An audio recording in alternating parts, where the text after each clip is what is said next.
From across the comic book community multiverse, the Comic-Con podcast begins now with your hosts, Justin, aka Nemesis Prime. If you give them the title of influencer, then that's giving them more power, right? That's how it is. Like, I'm a nobody. Listen, I'm a nobody. Zach, aka the Manimal. We talked about it for a full, I believe, 7 to 8 minutes on an hour-long normal podcast for a show.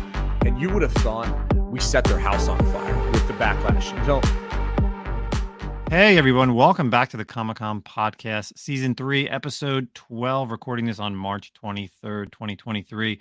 It's your boy, Nemesis Prime. And, of course, continuing the Women's Month, History Month, we have a female guest on our show today. It's funny, obviously normally Zach's here, but he told us last week that he wasn't going to be here, so I'm not going to make a joke about it. But what's interesting is I lose someone from Texas and I gain a woman from Texas.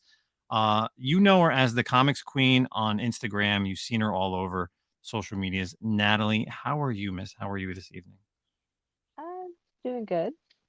Oh, I am so glad you could come here on the show. We've met a few times in the past. I finally got to meet you last year. Several cons, like unexpected, right?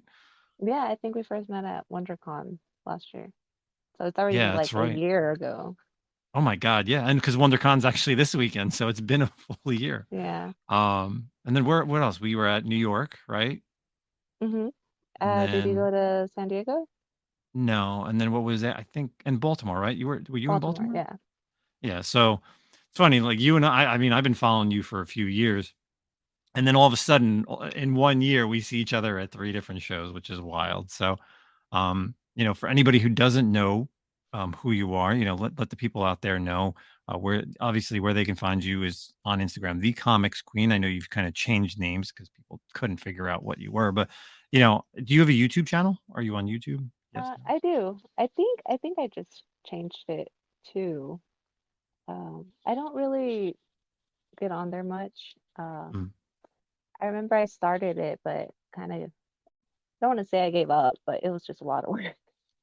Yeah, I know all about the pressures of keeping up with YouTube videos, editing videos.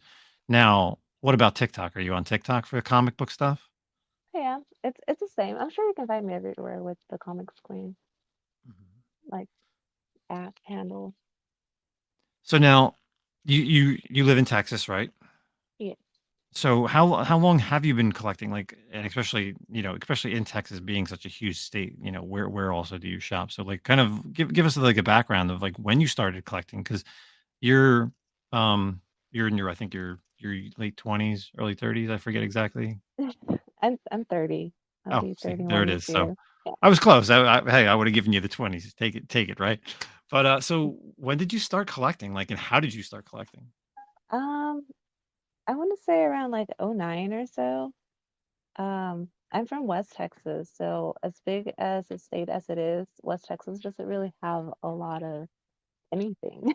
Mm-hmm. So we didn't have a comic shop. I used to order all my books through Midtown for like a good 9 years or so. Like, Wow. honestly, yeah, we just got a shop a couple years back, and the original owner was kind of struggling a bit, trying to, I don't know, I guess he had an idea of what he wanted, but it wasn't really working out. So I didn't really shop there. And then the second owner now is really good. He's doing a fantastic job with the shop, and I go in there every week. I remember telling him, like, hey, I have this really big pool, and I get all my books at Midtown, and I get like 30% off because I used to always pre-order. Oh, So yeah, that's I how I remember always those. Yep. knew everything that was coming out. I knew everything that I was going to get 3 months ahead. Sometimes it would come in, I didn't even know what I had ordered. But I told them, like, hey, I have a lot of books. Like, if you can give me a good discount, I'll move my pool here. And he was like, all right, cool. And he did. He gave me like a good, like, 20% off. And now it's like gone lower, but I still support my shop a lot, and I still get all my books there.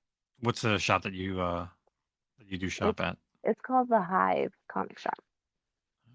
Okay, Hive. Interesting, because I know like Zach, he's out in Texas. He's in El Paso, and I know he only has Okay. like two shops by him. Like, and it's his shop. He always complains like he always orders books and then they don't come in. So sometimes he either has to order on like Midtown, like Yeah. once it comes out. So even if it's a book that gets hot, and if his shop misses it for whatever reason, or he has to go to his other shop, which he doesn't like to go to, but I guess that's seems like fitting in Texas. I hear that now. That's like the third person that has like comic shops that have, that they're small. I mean, here in New Jersey, I mean, we are littered with comic shops. Like every town, for such a small state, there's so many. It's like per capita, like so many comic shops per capita in this state is absolutely wild. So, but I remember ordering Yeah, comic must be shops nice. from my comic shop back in the day too. Like that's what you did. Mhm. Yeah, 3 months in advance, you get the 30% off, and even on variants too, you'd be able to order them. Oh yeah, I used to get a lot of variants like that, but some of them wouldn't even show. So like I said, I would get things at the end of the month, and I would be like, oh cool. It'll be like Christmas every month. That's how I order too. I order everything for the full month if I don't get stuff from my local LCS, and then all of a sudden it all just piles in, and I'm just like, I guess I ordered this. Like, I guess I pre-ordered this book. It was on my pull list.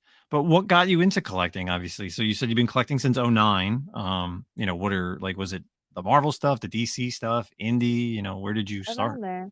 Um, I don't know. I mean, it's always hard to pinpoint exactly what happened, but I think, around that time, I think like Iron Man came out or something.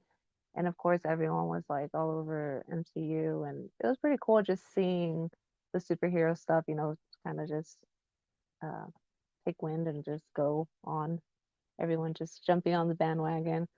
So I was like, I guess, interested, and I've always liked reading. I loved reading a lot, and I don't know. I guess I just picked up a comic book one day. I really don't remember. Like, I really don't. Hmm. I just remember really getting into Green Lantern. Like, I was just like, this is amazing. I want to know more about this and about this world. And that's what got me really into like superhero comics. Like, it was that Green Lantern. So would you say like your pull list is more DC heavy, Marvel heavy? Like what are you pulling on like a Right. weekly or monthly basis? No, no, right now, it's actually more like indie. Like, I always say it's like a good 80% indie. Really? Like, Okay. honestly, yeah. And I do hear that a lot from a lot of women collectors and people in the community because yeah, superheroes has always been like a boys thing, right? That's pretty much what it is. And I think over the past 10 plus years that you've been reading comics, I think the indies have really, done a stellar job. Like there's a lot of writers that even though yes, they write a lot of superheroes or have written a lot of superheroes in the past, they've written so much indie that is just, sometimes outweighs even their, superhero counterparts. So what's Mhm. something that you're reading right now that or even back then, like what kind of, horror or drama? Like what's the I've always just really been attracted to good stories, like overall, like good stories. Um, I think that something I gravitate towards a lot is horror, probably, or sci-fi. I really like those type of stories. so you're Like like something is killing anything your children, Walking fantasy. Dead. I never got into The Walking Dead, but yeah, like that sort of sci-fi type of story has really, like, same with like films, I think. That's always been my thing. Hmm. So what kind of I guess so you obviously the horror stuff, the indie stuff is kind of where you're geared towards. It's like anything out there that you're currently reading that you feel like is something that like sticks out in your mind that you like if like a continuous series. I mean, because indies typically are, for the most part like 25 to 50 issues. Obviously there's some ongoing longer issues, but behind you, obviously, people not a visual medium, but everything behind Natalie is all DC and Marvel. It's wild. Like she's got she's got more short boxes and everything. It's so cool. But you don't see any indie stuff. But like, what's kind of like a big time indie book that you're reading right now? Actually, no, there's a Something Skin with Children box. I thought that was really cool. They came out with the Something Skin with Children, so that kind of really popped off, which was really interesting. Um, you're right. Like, it's hard for indie stories to continue. I think it's hard to like keep the story interesting, like long term. You know, Uh-huh. like The Walking Dead lasted like so long, but it was a big world and you could do so much with it. Um, Invincible, I see that as a more, I don't really see that as a superhero, but like that was one of the ones that, because I would read at first a lot of superhero. Like I first got into comics because of Green Lantern, and then I really started digging more into like the whole DC universe. And of course, I've always been a Batman fan. So I've always really liked that. I tried reading Marvel. I just really didn't like the stories. Like it's always been the stories for me. So it's always been the writing. And Marvel just didn't really like I would read it and it would be fine, but then there was always better stories. And even with DC, like everyone was like, "Oh, you prefer DC or you're a DC person and you're a DC this." And I'm just like, "No, I read everything. I really do." And for a while even DC started kind of, not putting good stories out there, and that's whenever I started picking up a lot more, Image, and Aftershock was doing really well for a while. Uh-huh. But there's a lot of good stories. Like some really suck because, and I mean like it sucks because they're just like 5 issues long, or like you want more out of it. So I don't know. I think like a huge world that's been like being built, sometimes with children. I think Tinyan's been doing a really good job with that. Um, the new like massive verse that's been Uh-huh. happening with like Yep. Radiant Black and stuff, like that's I remember when I first picked up Radiant Black, I was like, well, this reminds me of Invincible. Like I feel like this could go somewhere. And yeah, he started doing like his own little thing, and then it started kind of seeming like Power Rangers a bit and Alien-y, and then now like the new title, the No One that came out, and he announced that it was tied to the Massiverse. I was like, okay, this is interesting. Like, there's a lot of stuff happening. There's so much you can do here. So, um, that to me is I like that. Like, Yeah, we always talk about like the sweet spot for indies. It's like, is 5 issues, like not enough? Is it like 10 or 11 issues or like 30 issues? Because sometimes a title drags on, like you said, that like too. Walking Dead. Yeah, It just it has a lot. It's a big universe, but you could go like 15 issues and the story really doesn't get anywhere until like the that's 16th true issue. too. So at Yeah. least, um, I always like that 20 to 25 issues because you know it's going to end. Like even in the beginning, sometimes writers and artists when they get together and they tell you, "Oh, this is like a brand new book." Obviously, sometimes it's solicited as like a 5 issue mini. Sometimes they'll be like, "Oh, Hmm. it's 12 issues and you're done." So it's like in your head, you know that from the time you started to the time it's going to end, everything needs to wrap itself up, right? It's not going to be, Yeah. I'm just going to keep buying it month after month. And then all of a sudden you're like 4 years down the line, you're like, wow, I'm still getting the same book. And I think feedback is important too Mhm. for like writers. So I guess yeah, it's a good idea to just go in with like a good maybe 12 issues, and then if people are really enjoying it, maybe think of ways to expand. Like I mentioned, Tiny did that a lot with Something Small with Children. I ended up dropping the other one that he expanded to. I forgot Oh, what it House was of called. Slaughter. Yeah, but it had a lot to do, like I said, writing. Like he wasn't writing it, so like I was just like, like this isn't. It doesn't have the same, like love and heart. Like Mhm. as a storyteller, like as in Well, you want from that his strong head. female character in Erica, like just kicking ass. So I think she's great. I She, love Something Has Killed yeah, Children. I think it was so it's been a underrated in great the one. beginning. It was. I actually didn't read it for a while and I didn't pick it up, and everyone kept like telling me, "Are you reading Something from the Children?" And I was just like, "No, I started it, but I'm kind of behind." And then it was so hard finding all the issues. Like I Mhm. couldn't find like issue 5 and 6 and 7. And then I remember I had like the beginning ones, and then I had like issue 9. But the other ones I couldn't find, and I was like, "What's going on?" It took me a while to find them, and finally I am glad I did right before they had like announced anything, and Mm. then it just blew up. Yeah, that's usually what happens. I remember, luckily, I was in the same boat with like Saga. I knew I don't have you ever read Saga? Do you read it? Oh, of course. Okay, Yeah. so yeah. So I was at New York Comic Con years ago and I knew nothing of at this time it was really I was big into the DC reboot, DC New 52, like Mhm. So it was like 2011, 2012. And I'm waiting in line to get a comic signed. And there was this girl behind me. We just sparked up a conversation and she told me about this book called Saga. And I was just like, okay, she kind of like, she like told me about it. I was like, this seems interesting. And they were only at like issue 5 or 6.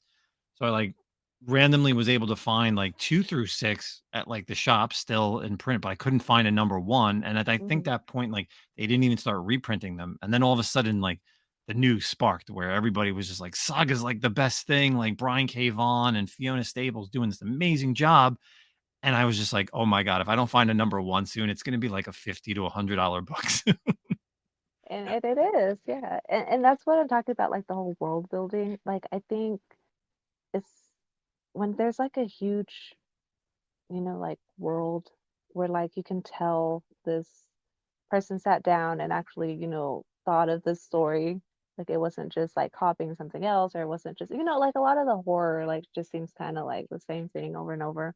And Mhm, sometimes you get this like amazing new world that's just like Saga. I think it was just I don't think I really read anything like that. Like I was fascinated just with how open it was.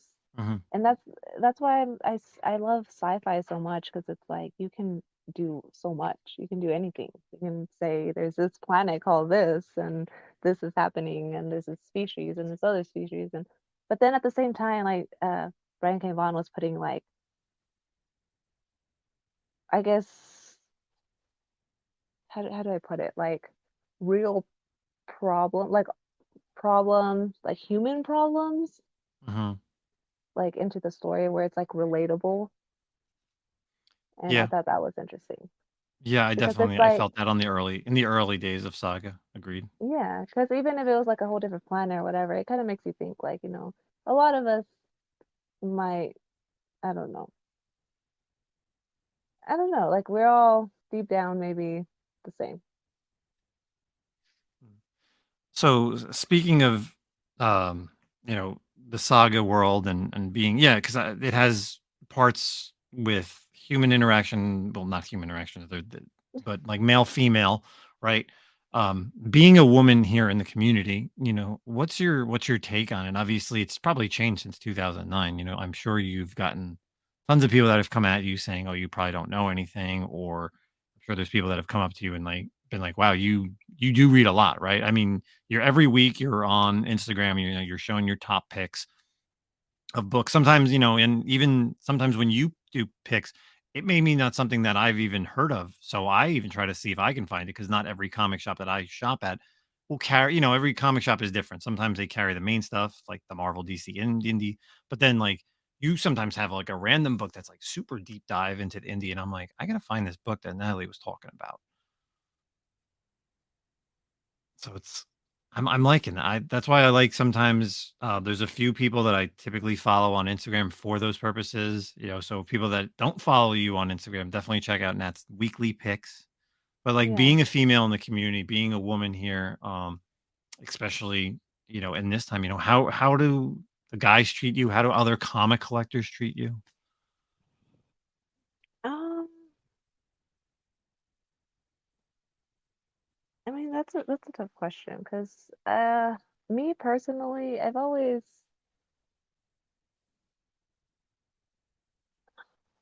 never really, like, even if somebody does come at me because I'm like a female in like what is supposed to be a man's world or whatever, I don't really let it get to me because I know what I like, Hmm. and I know I do like it, and I know I'm not like faking it. At the same time, I'm not gonna sit here and be like, I mean, it goes both ways too. Like, there's a lot of poser males, I agree. like Oh, I'm I just saying, totally agree with you. I like agree. not just because you're a female means like, oh, like I have gotten a couple comments like, oh, that's your husband's collection or like something like that, Hmm. but which I think is funny. Like I said, I don't really let it get to me because it's funny because it's really not like he's really not into comics. Like Hmm. he, I've heard even if that he before. was, even if he was, like I'd be like, dang, like people are really gonna think it's his or like it's both of ours. and maybe I got into it because of him, but like it wasn't even like that at all. Like he's really not into that. He's really into music, if anything. Um, I mean, he knows his like Marvel and DC facts and stuff, but like about comics, he knows nothing. So I find that hilarious. I'm just like you really think this is my husband's? Like that's funny. Like no. Um, but I don't know. I think I've gotten more respect out of the community, honestly. Like I think a lot of people have really been respectful towards me. Hmm. And like as a woman, what's something that you feel is a huge takeaway, being being in this community, especially times have changed, and like you said, Um, it's a man's hobby, but I think something I have gotten because I'm a woman is like people only view your stuff because you're a woman. Kind of Mhm, like because of your photos or like because you're like let's say I take a selfie. It's like, oh, people like your stuff because of you, not because of the book. mhm, And that did get to me for a while because I'm like, you would notice I would be talking about a book and then I could get like 300 likes, but then I would post a photo with me and then I would get like 1,000 likes, which I get it, like I understand. But at the same time, it did make me feel a little like, oh, people don't really care what I'm talking about. Like they just mhm, want to see a, a, a pretty girl or something. And I have gotten a lot of comments like that. They're like, um, kind of like, oh, people just follow you because you're a pretty girl. yeah. And it does get to me because I'm just like, I would like to think that people actually follow me because of what I have to say.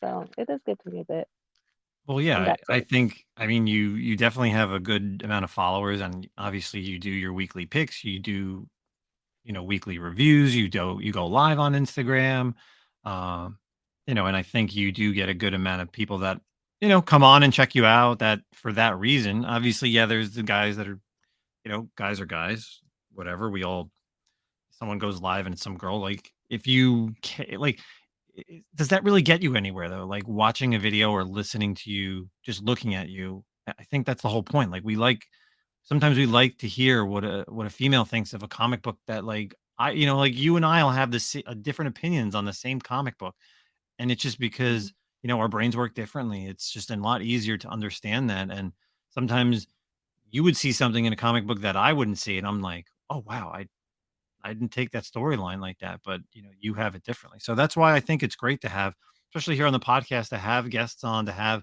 women here on the podcast, For because sure. again, we have different points of view. So, Yeah. before we get to some of our articles tonight, now I know you're doing the upcoming. You're going to be going to the Shortbox live. And you've been doing stuff with them in the past. Kind of talk about that. Like what's upcoming for Shortbox. What can we expect this year from Well, Shortbox themselves? Shortbox has announced a con this year. So this is like their first ever con called Shortbox Live.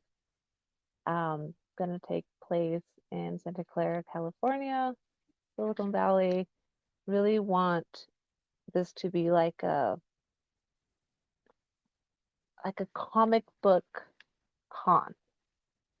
So I know Gene really wanted it to be like comic book focused. It reminds me of, when you first see like the old San Diego con like pictures like Mhm. from way in the 70s, and it's just like everyone just buying comic books and like selling comic books, and you see these amazing books on the rack and you're just like, "Oh my God, I wish I could have been there."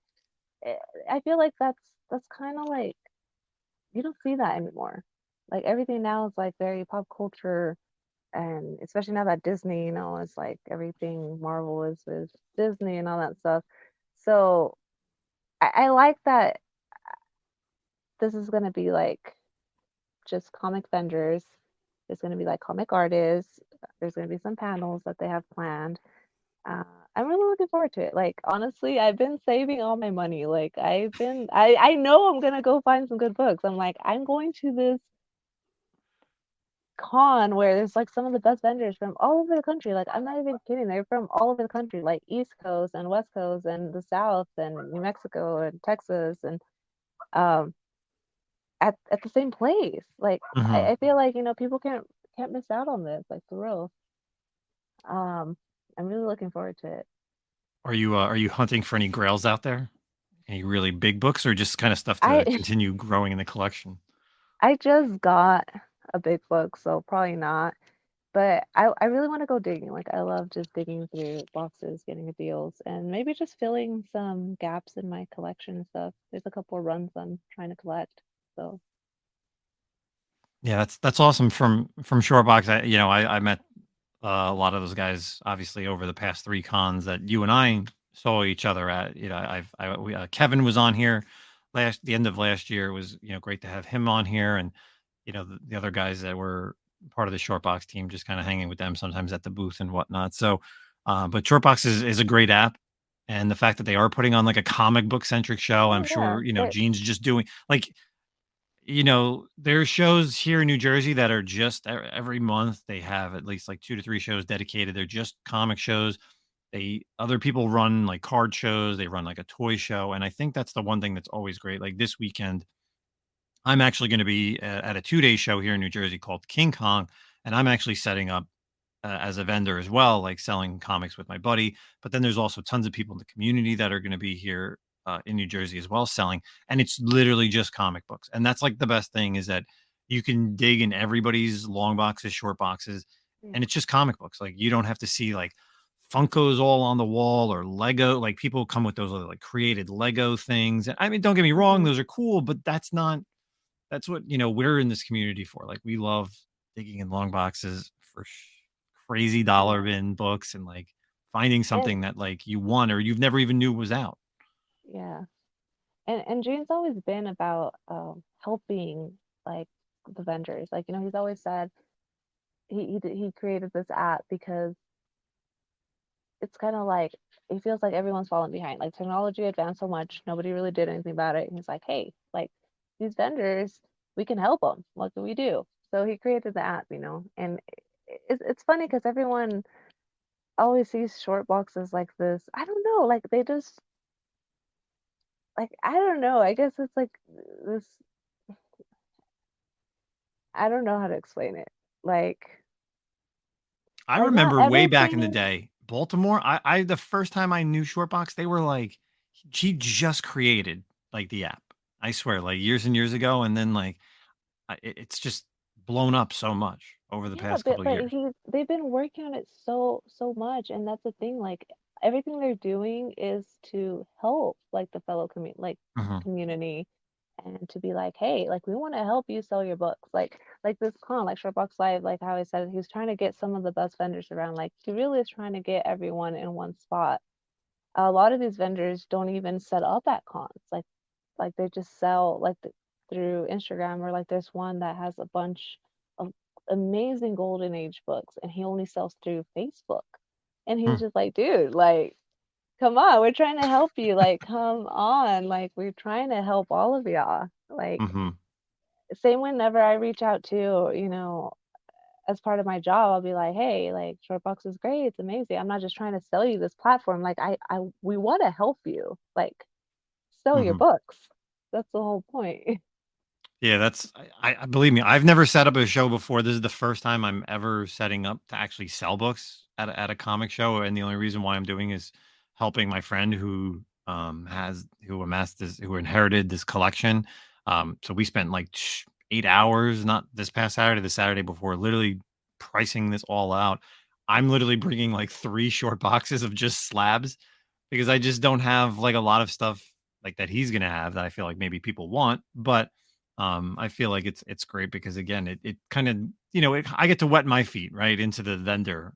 I get to Yeah. stand there and see what people want to buy, and make deals like, hey, you have this for this much. Would you take this much? So for me, it's like the first time that I actually get to be on the opposite side of this. But that's awesome that like, and that's what it is. He's finding people that have never sold before at a show, but they're selling golden age books on Facebook. That's wild.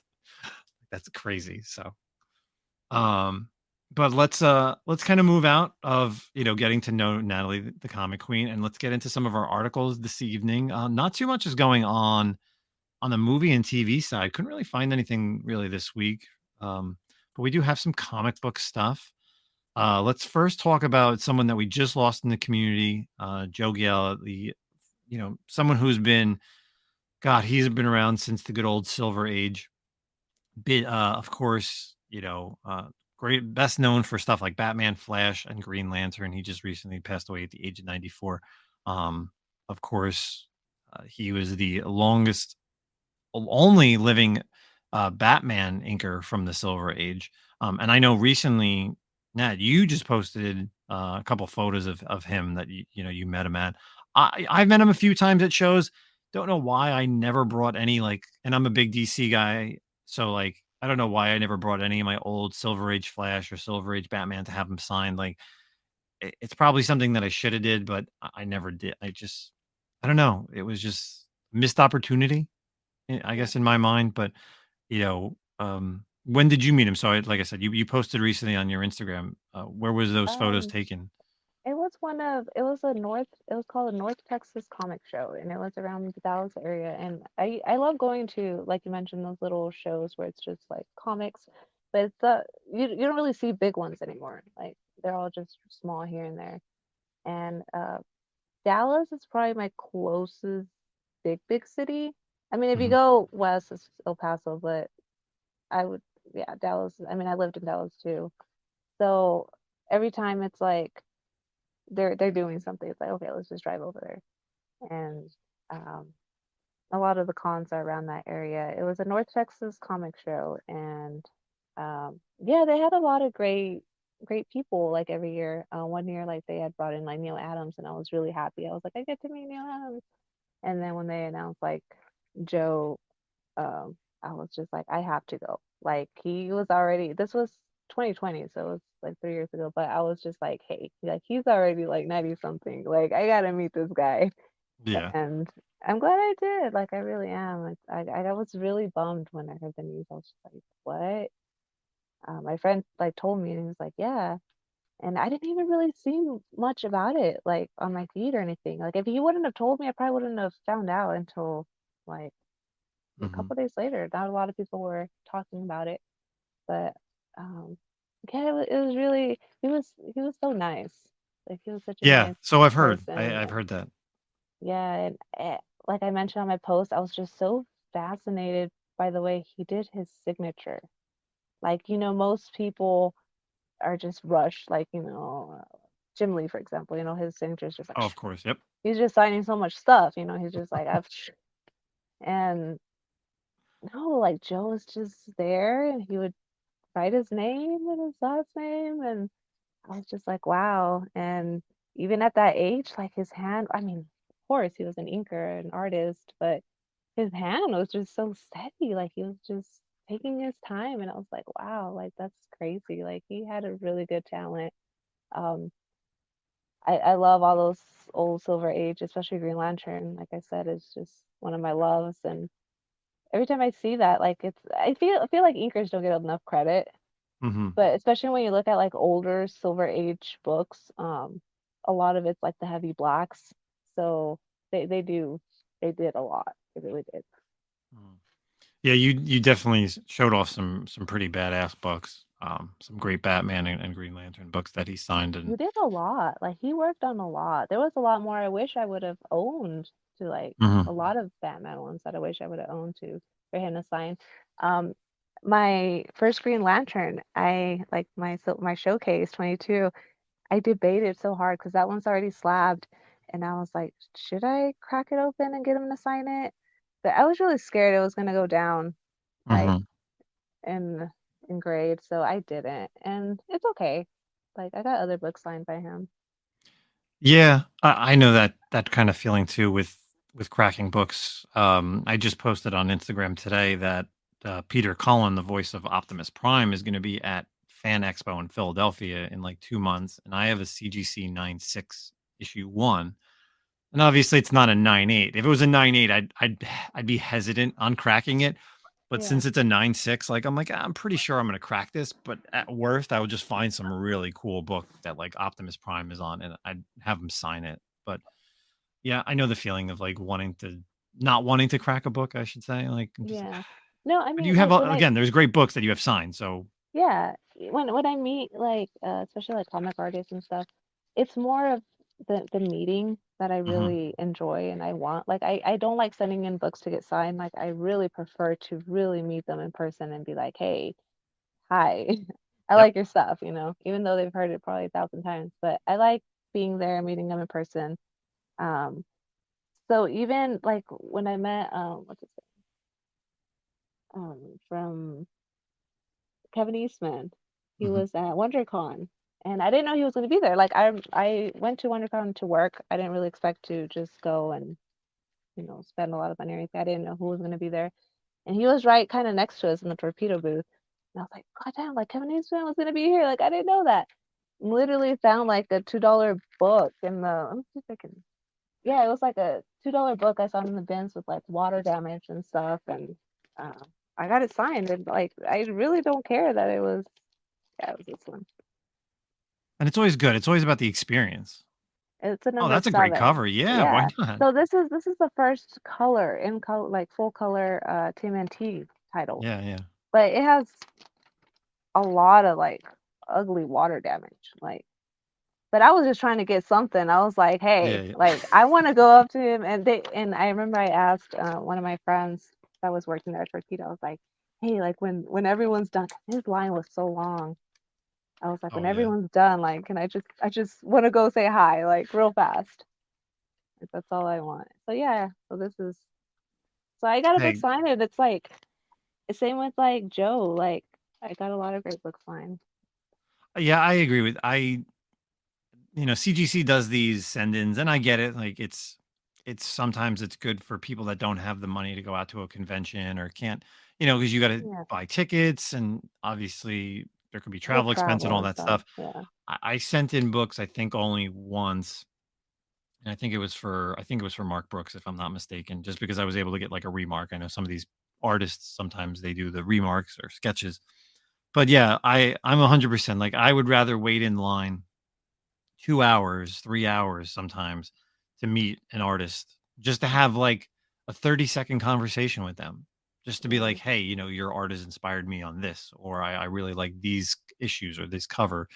I remember back in the day, I would spend half a day at New York Comic Con waiting in line for J. Scott Campbell, just for him to sign like 3 or 4 books. But he's one of like my favorite cover artists. So yeah, I'm going to wait. Like I yeah, have no problem doing that.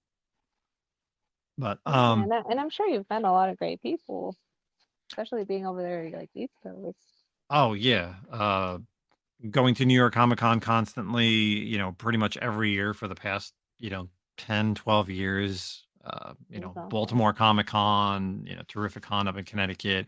I've been to C2E2. Obviously, WonderCon last year was great. I got to meet, and that's what's cool about going to different places like WonderCon. There's some artists that just don't really have the time to really come to the East Coast because of their scheduling. So that's Yeah, why it's great to have that opportunity to, like I looked at all the artists and I was just like, well, see, like some people I'm like, I know I can see them in New York. I know when they come out. Like I'm not gonna waste my time like either getting a signature or even really having an interaction with them because I've either met them before or I know they'll just be at a more local show. So yeah, that's how I feel with Jim Lee. Like no, it's funny because I like everyone's agree. just I like, get you. No, no, I like get some you, Nat. people freak out. They're just like Jim Lee, and I'm just like, I've met him so much already, and I have a lot of stuff signed, but I don't take it for granted either because we've Mhm. lost so many great ones this year already, and I do think because I'm just like I'll see him at another con later, I'll get it signed later. It's just Jim Lee, or like he's everywhere. But then sometimes I'm like, I don't know, like we are losing too many great ones. Yeah, I that happened to me at Baltimore a couple of years ago, maybe like 5 or 6 years ago. Darwin Cook. I was just gonna say Darren Cook was one, and Michael He signed Turner a Harley too. Quinn book for me, that he did, and I think he died like a month or two Yeah, later. It was wild, and I still have the book, still signed by him. It's like signed by that's him awesome. and Jimmy Palmiotti and Amanda Connor. It was some variant, and I still have it all slabbed. So there's some people that just unfortunately, sometimes you're right. You like you get them when you can, and if you don't, It See, just. and that's more meaningful than me like just going and buying a signed CGC Darwin cookbook, because Mhm. obviously it would have meant more if I would have gotten it signed.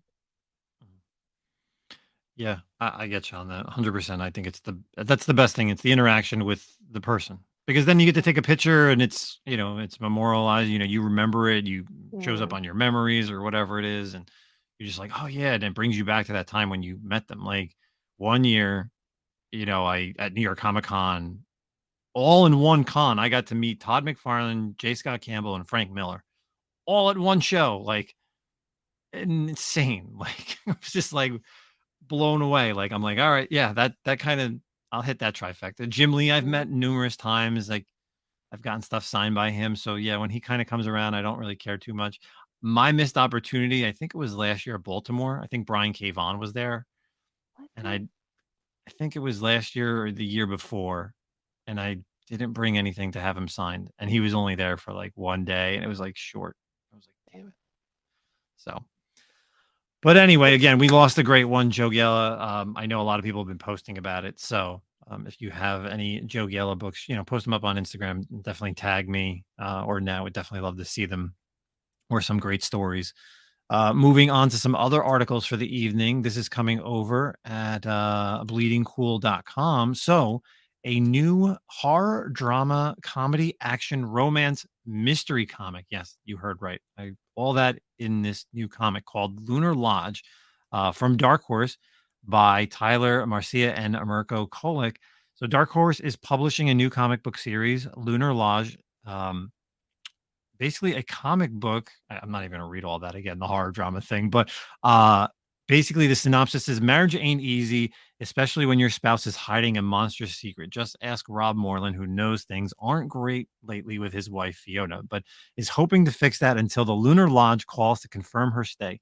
Rob decides to shadow his wife to the hotel, but what he sees will reveal even more horror than he expected. Rob will soon discover there is much more to the Lunar Lodge and to his wife than meets the eye. So, um, the article kind of goes into some horror stuff. I mean, we're going to kind of spoil a little bit here. Um, they do talk about it being a comic book about werewolves, which, first of all, I'm intrigued by it for the simple fact is they're talking about it being a werewolf comic book, Mhm. but you're throwing all these types of genres in there. You get horror, drama, comedy, action, That's romance, everything. and mystery. Yeah. Like what other comic book is throwing all this stuff in there, and then it's humans and it's also werewolves. So I'm like, I'm you start checking off the list of like things that I want to see in this comic book. Um, Well, I think one of the major like plots I think is going to be how I think I read it in the synopsis, like how do you deal with your loved one or finding out that your loved one is a werewolf? hmm. Like or like let's say you're a werewolf, like how do you deal with not wanting to hurt your loved ones? So like I can see how it could be like a huge, like mind-bending kind of like plot where you're just like I don't know, you can make anything out of it. You can make it very dramatic or very like horror like or just a love story. Like it's interesting. Sounds interesting. Yeah, obviously, yeah. For werewolf being a horror, I get it. You're right on the romance and the drama, but like, and obviously action. But how do you get the comedy? And I really want to know how you're Oh, gonna a get comedy in this. comedy. Like, that's what blows my mind. Like, I'm so confused. But yeah, it's gonna be interesting. It looks like it takes place in the '80s. I think that's kind of what it is, and it's actually the first published work Yeah, by I saw Tyler. that. So It's gonna be his first work. yeah. So, some people always like collecting, the first works of somebody and especially to get like a brand new comic from Dark Horse, it's a good publisher. So the fact that, they're taking a risk on this and I think everyone should definitely check it out. It's pre-orderable. It comes out actually it's not pre-orderable yet, but it does come out in June of this year from Dark Horse. So, um, I think it's something that anybody should look forward to if you are into werewolves. And I love lichens. So I'm definitely interested in this. And I like I said, with everything else that's kind of put in there in that genres, it's It's I kind of really perfect. look forward to seeing the art because sometimes I do kind of judge a book by its art. Yes, they don't show any art in this other than the cover. So yeah, I agree with you on that. It's going to be interesting. Is it going to be like could be like a something is killing the children, or is it going to be more like funky? Is it going to be more like serious? So I agree. I agree on that one. That's always kind of like the tipping scale with me on certain books. So Hmm. let's kind of move on to our second and last article of the evening. Still sticking with the comic books. This one's coming over from marvelcomics.com. This was actually just published last week. So, the Fall of X begins at this year's Hellfire Gala. So, of course, if you all know, the Hellfire Gala is something that they've been putting on over the past couple of years where they let us, the readers, vote on who's going to be the next member of the X-Men. And now voting for this was back in January. It went till February. The six members that you could have voted for was Cannonball, Dazzler, Frenzy, Jubilee, Juggernaut, and Prodigy. Um, I'm really going to be interested in this for the simple fact is having a villain on the list, or they say ex villain and Juggernaut, but the Hellfire Gala has been something that Marvel does, like I said, every year, and I love how they do this. Right, they have this big event for all the X-Men characters. You see them all dolled up, all dressed up. And this is obviously going to be coming out this summer. But what's even more intriguing is this year that they're doing, and I know Shortbox is actually doing this Hmm. At this weekend at WonderCon. WonderCon. They have this like gala cosplay event, right? Hmm. Yeah, they're gonna be So streaming it just yeah, like on like Instagram. that's so cool that so they have that, and then I know also Disney talked about it for D23. They also have it at San Diego Comic-Con in July. So the fact that like the gala has now become this whole external thing other than the comic book world, other than us voting, we all get a chance to see some stuff. Um, so if you're listening to this early enough, you may be wanting to check out Shortbox on their Instagram to see some cool cosplay stuff. So now I know you're not really an X-Men person, and I know if Zach was on this week's show, he would be talking about this more than me, and he's probably gonna be upset that I pulled this article. But from the people that I talked about, who would you have picked? Do you know a lot any of the character? Do you know some of the characters? Yeah, I mean, I don't know what's going on with the whole gala thing, like honestly. Like as you said, I'm not really an X-Men person. But I would probably say Dazzler or Jubilee. But that's interesting. Yeah, I like both of those females. They were great in the most recent Extremists. That was like a 5-issue miniseries. It had both them in it, X-23 and Boom Boom. So, yeah, I mean, we're gonna have to find out. So, and it's interesting because not only is this one shot part of the gala, but then it falls into what Hickman's doing in the whole what's going to be launching in the fall, which is the Fall of X, and then um, wherever we're going to go with how Krakoa is going to end with Hickman's run on his his X-Men stuff. So be sure to be on the lookout. It's going to be on sale on July 26th, but you can also get a little, preview of it in the free comic book day for Avengers and X-Men coming out in May for free comic book month. So be on the lookout for that. So I'm really interested. I'm definitely going to be, obviously, even though I'm busy going to be vending this weekend, I'm definitely going to try to check out when they do go live for Shortbox. So again, something Yeah, some of surprisingly, these I have Nat on here, cosplayers, and that's perfect. these cosplayers have done an amazing job. Like I've always been amazed at cosplayers, like the way they can design like the costumes and so well, kind of like, damn, you're a real life superhero. Yeah.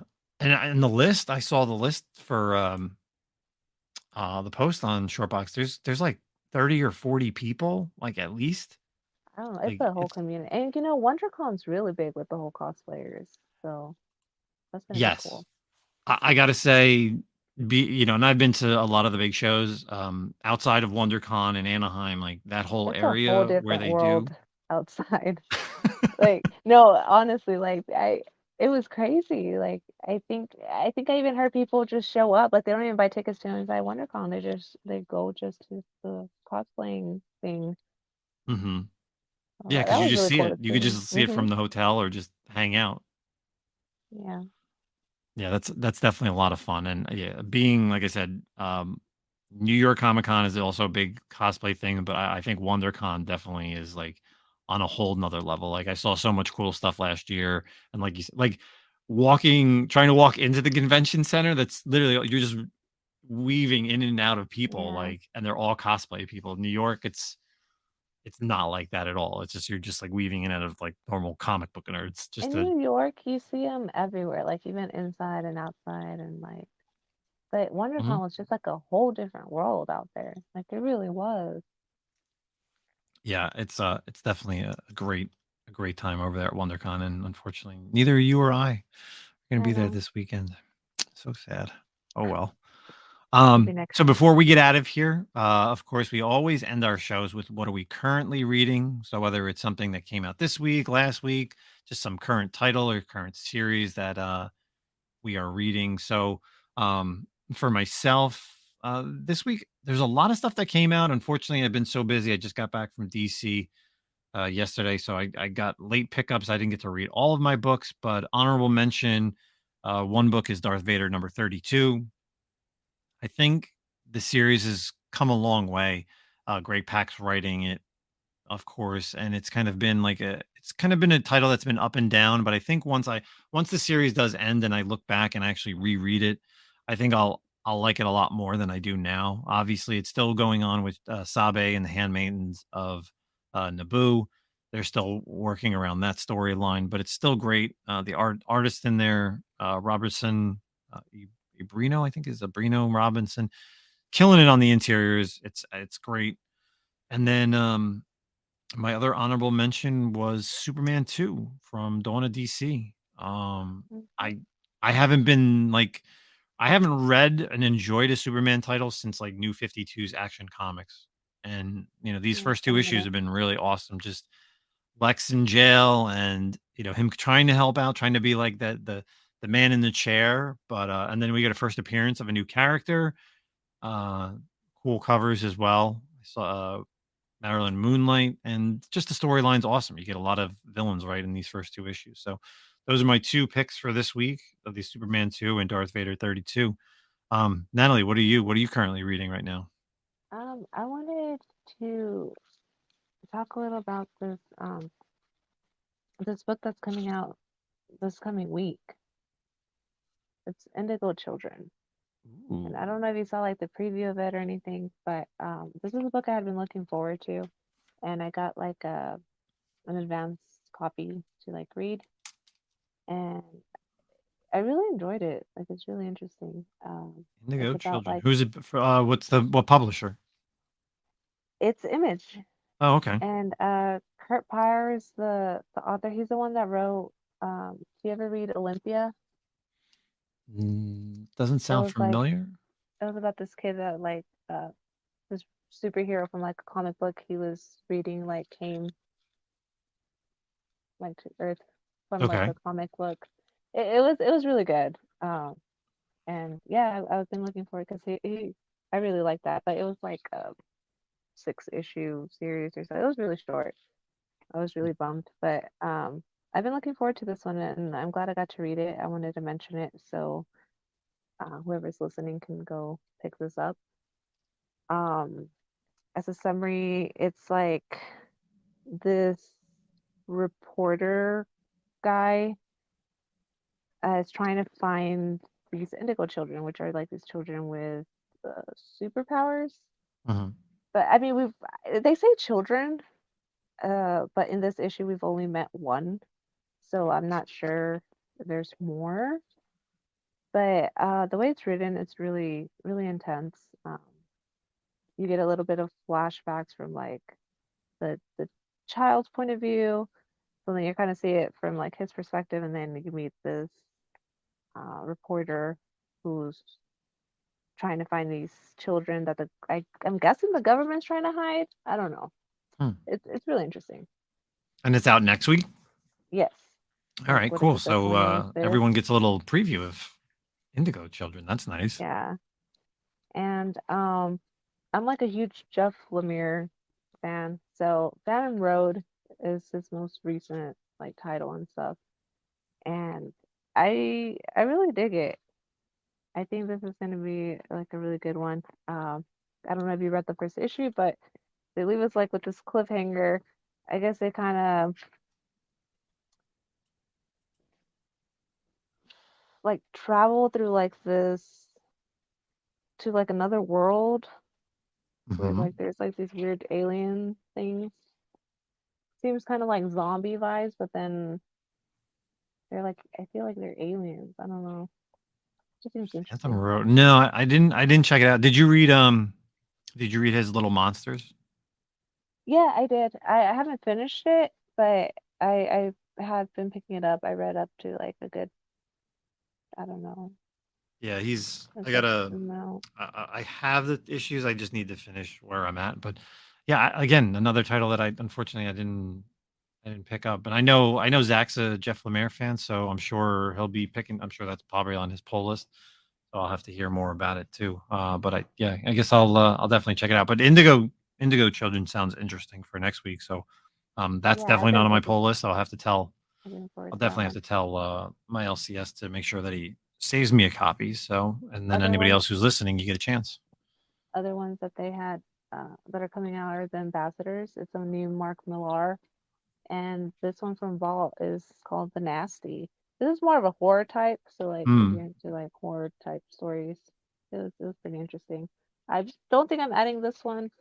Um, this one I feel like it's gonna be a limited series, so probably just read it when it ends. But it's about this woman who figures out how to like develop superpowers. Like she's just this very smart. I don't know. Like her and her husband were like these very smart scientists or whatever, but something happened. Her husband ended up putting her like in jail. I guess it was like some sort of business thing. And she ended up being so smart that she kind of worked being in jail by developing this whole nother like avatar type person and then transferred all of her mind into her. And so now she's like the super person. But she found out how to create like superpowers and she wants Okay. to give gift, I guess, yeah. She wants six people to have these superpowers. So she wants um like six people from different countries to choose one person like that's worthy of Ah. having Okay. like these Oh, superpowers. So in this let them very know. altruistic Obviously, and the type of name is thing. ambassadors, so it's the ambassadors of the 6 different countries. Yeah. So Oh, it's that's kind of so. like who's worthy of yeah, like who Yeah. can we trust to have this? Yeah. So I don't know. That one seems pretty interesting. I feel like it's gonna be pretty short though. A lot of Mark Millar books are just like really fast. Like I love Mark Millar, but they're just a lot of Yeah. times really short and stuff. Yeah. It kind of it sounds a little bit like obviously like Jupiter's Legacy. Well, Jupiter's Legacy, obviously being superhero stuff, but the fact that she's Okay. creating the characters and giving her the powers to specific people is interesting. I saw that cover. Somebody posted that a while ago on Instagram, and I said something like, "Oh, that character looks like some Marvel superhero character." I think it Um, was interesting because she's I think from like Taiwan, South right? Isn't it? Korea. She's Oh from yeah, South yeah. Like, Korea. So mhm. it's interesting because at first you see I guess like the US government or someone I just kind of sped read it. But they're kind of talking like, oh, that she should work for us, or she should, we could use her for our military, or whatever. And then they're kind of like, she's not American, like, sorry. So then Yeah. they're just like, crap. Oh boy. Well, those are definitely some interesting titles. I definitely, like I said, putting Indigo Children, and yeah, Mark's such a great writer. What's he doing? He's doing that Nemesis Reloaded right now. Yeah, Um, and then yeah, unfortunately, yeah, the Jupiter's Legacy was one of my favorites that he did, and but I'll definitely check out Ambassadors next week since I got a little preview from you. Um, so I appreciate Nathalie coming here onto the podcast for Women's Month, being a part of the community. Make sure you're following Nathalie, the Comics Queen, on Instagram. I will have, of course, her links in our description.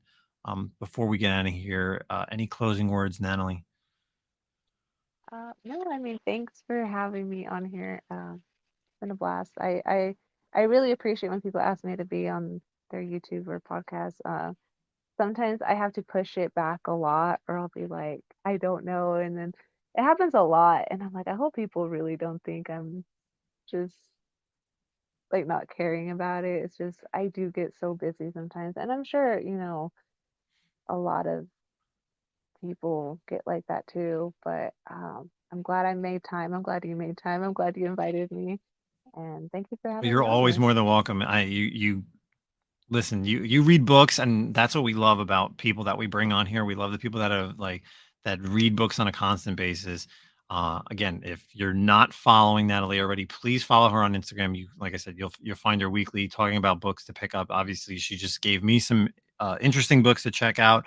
So, and I always take take people's recommendations, and especially like I said, like those are books that I mean, Ambassadors I knew about, but I didn't really think I was going to pick up. Indigo Children I just didn't even know about. So the fact that you just gave me a book to pick up next week from a woman's point of view. So I appreciate it. Thank you so much for popping on here. Again, everybody, you will see Nathalie at the Shortboxed show coming next month. For myself, again, if you're listening to this early enough, remember King Kong show this weekend in Island, New Jersey. I will be vending on March 25th and March 26th.